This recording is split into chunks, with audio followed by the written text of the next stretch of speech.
Fight Night on DAZN, brought to you by that prize guy. Well, both George Kambosos Jr. and Jake Wyllie, I think, with right to celebrate in the ring tonight. George Kambosos Jr. moves on, has his eyes on IBF King at 140 pounds.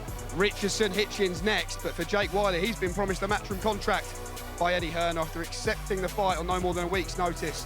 Put in a spirited display, didn't he, against the former unified lightweight champion in George Kambosos.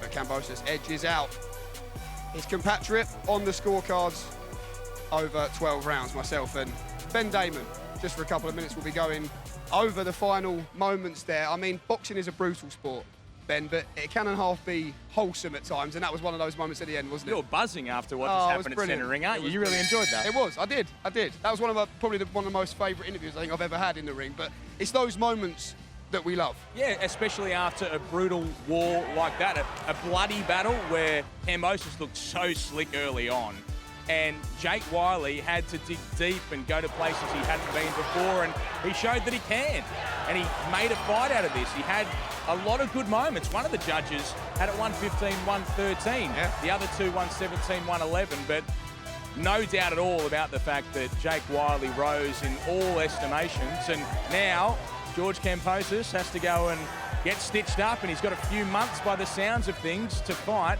for another world title. Did he surprise you tonight, Jake Wyllie?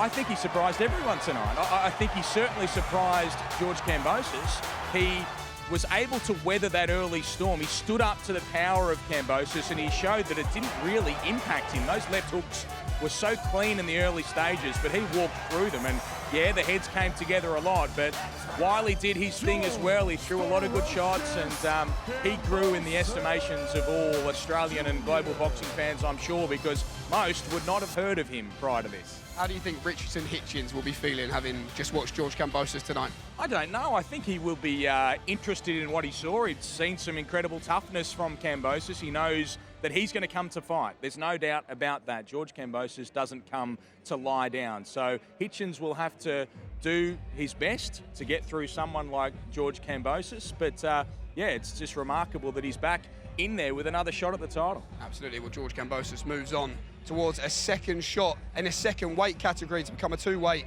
world champion, and Jake Wyllie, like we say, stock certainly goes through the roof, earns himself a matchroom contract. What were your thoughts on the chief support, Tiara Brown, new WBC world featherweight champion? Fascinating fight, a really close fight throughout all those rounds. What happened in that fight is Tiara Brown made Skye Nicholson fight her fight. She dragged her into a battle, and it was a really close and at times very messy fight, but all credit to Tiara Brown. She talked it up throughout the course of the week, and I know Skye and her team will be devastated with what happened, but Tiara's changed her life in a moment here in Sydney tonight, so congratulations to her, you can't begrudge it. And fourth consecutive first round knockout for now 7-0, 7 knockouts.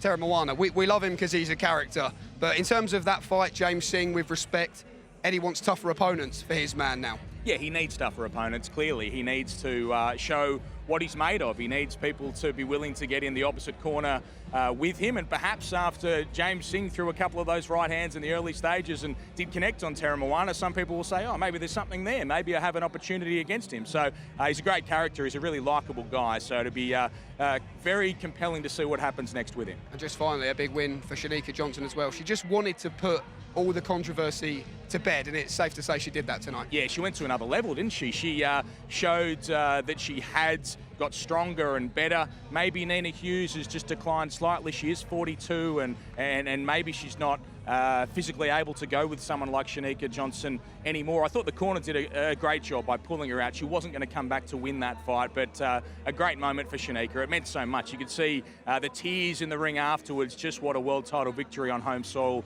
means to her after everything that she went through the last time around. Well, the good news for fight fans is that the big fights just keep on coming, don't they, right here on your global home of boxing, DAZN, and it won't be long until we are back bringing you all the action from ringside. Until then, though, from myself, Jamie Ward, from Ben Damon here on DAZN, from Sydney, Australia, it's good evening and good night.